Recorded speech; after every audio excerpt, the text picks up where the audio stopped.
My mics. Go ahead. Come on, little man. Go ahead.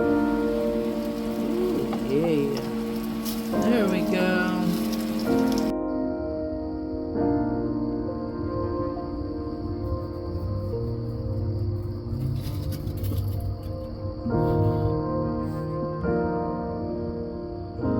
Good. You can check it.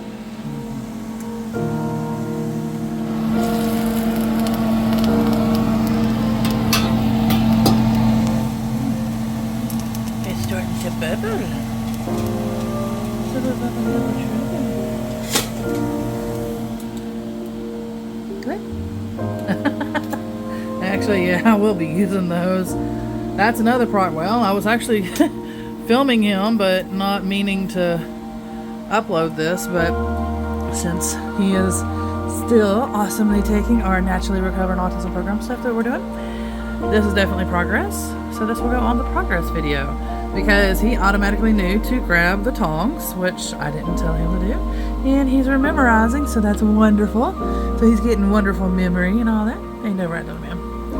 He's like, film me, mommy. I don't care about what you're saying. I want what you want. But yes, that's progress. So I'll write it on there if I didn't get to clarify what I was trying to say. Thank you, my mind. That's my little Elpress. All right, little man. Go ahead. You got it? There we go. Some chicken noodle soup. We need to start leaving out the noodles, though. But we're making broth with that, and tomorrow, yep, we're going to be making broth with that too. We'll store it in the fridge, and we're going to have some chicken broth, and I'm going to keep doing it like that over and over and over again. Each time I cook a chicken, I'll have an extra one and an extra one and an extra one.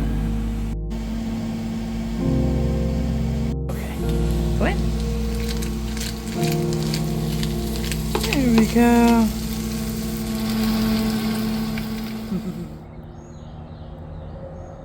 The garden is starting to slowly start growing at this point. This is when it kept staying pretty much rainy and muddy.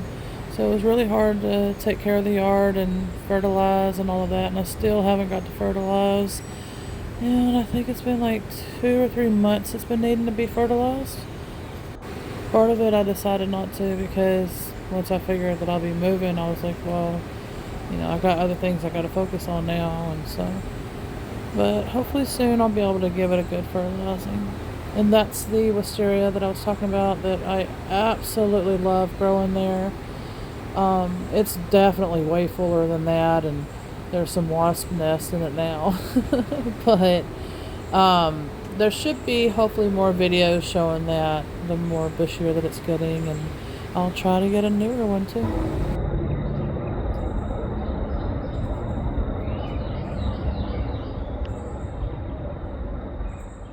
This is when I had started getting some of my fruit trees coming in. I got a ton of them. Not just fruit, but some flower trees and different ones as well. Even some that remind me of my childhood, like the weeping willows, the azalea bushes, things like that.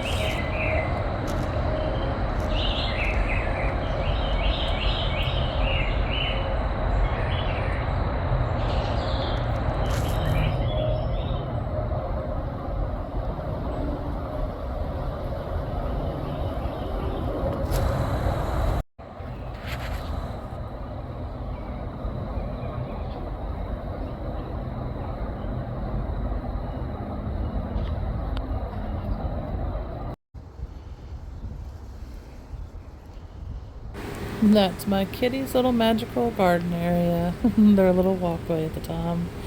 I leave those flowers, like I said, because for the pollinators, which was really helpful this year. I do have some fruit producing, but like I said, I haven't been able to fertilize or anything, so it's not going to really be thriving here this year. This was the winter garden, and so, like I said, it had done amazing. I got a lot of harvest from it, but of course, this was bolting and all of that now, so I wasn't able to harvest anymore, unfortunately. So I'm thinking this was either late March or into April, possibly. Something like that. What do you do for your pollinators? I would definitely love to know. I got a lot of ideas that I'm going to do. Like I'm going to be doing my crystals with like quartz crystals into some water.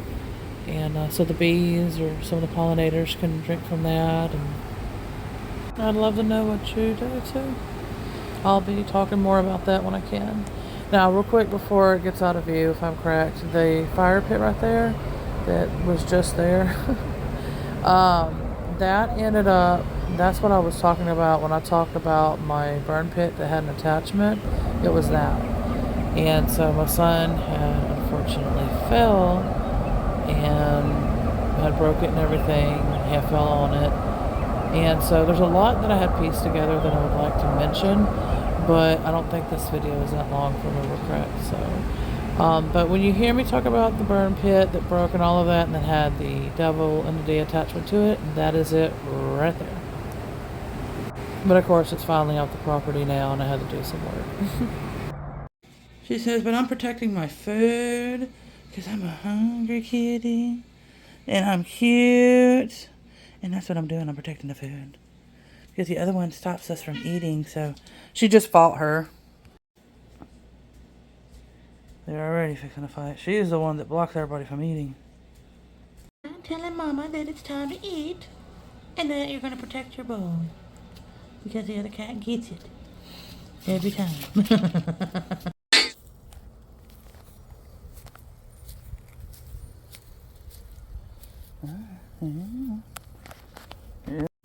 There you go. Go ahead. Alright. Thank you, little man. This is one of my raccoons. Now that I've been watching some like rescue rehab and animal shows and things like that, now it's starting to make a little more sense, because I used to think that, oh, okay, well maybe, somebody had owned it and they couldn't take care of it no more, release it back in the wild. But I'm wondering either that, or because the nursing home that he was at, some of them were helping to also feed the local raccoons as well, and the local animals, like what I try to do as well. And so we're kind of near his nursing home as well, and so that's where I'm thinking that maybe some of it is that, and then maybe some of it, this one might have been maybe bottle fed or something as a baby that was taken in for a little bit and then resent back out, because they're comfortable enough, I noticed, with humans to a degree, like what you're seeing. If I get way too close, of course, I don't know if it's a she or he. I have a feeling it's a she maybe, but I could be wrong. Will run off. And so the other ones are just like, as soon as they notice that I notice it, they're gone.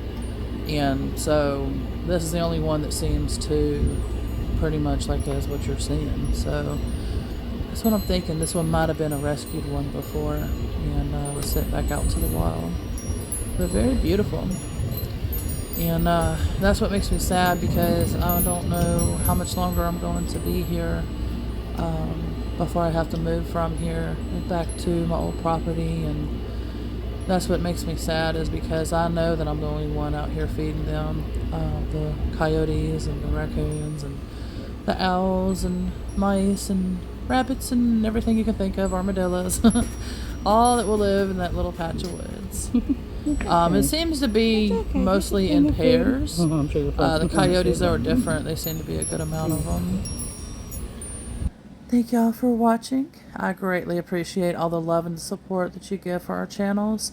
And I'm definitely sending you much love, gratitude, and thanks, and wishing you and your loved ones dreams, goals, desires, wishes to come to fruition with ease and grace. Much love, everybody. Bye for now.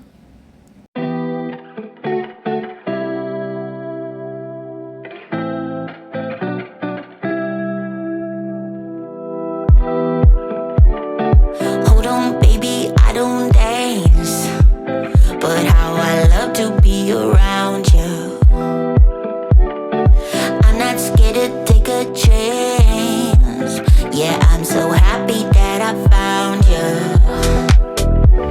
And you know that I'm yours, alright.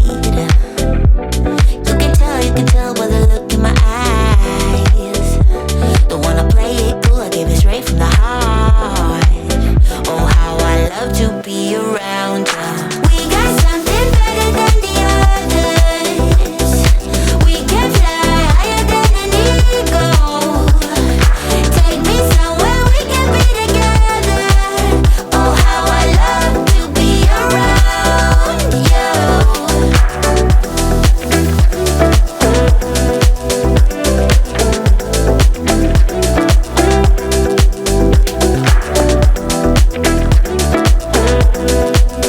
Oh, how I love to be around you. You can show me how to move, 'cause I don't wanna be sitting alone. I don't care what road you choose. Don't wanna go back to who I was before. And I know that you might know right. I can tell by the look in your eyes. Don't wanna play it cool, I give it straight from the heart. Oh, how I love to be around you. We got something better than the others. We can fly higher than an eagle. Take me somewhere we can be together. Oh, how I love to be around you.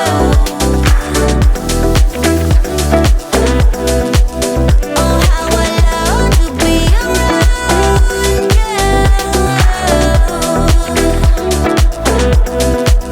Oh, how I love to be around you. Oh, we got something better than the others. We can fly higher than an eagle. Take me somewhere we can be together. Oh, how I love to be around you.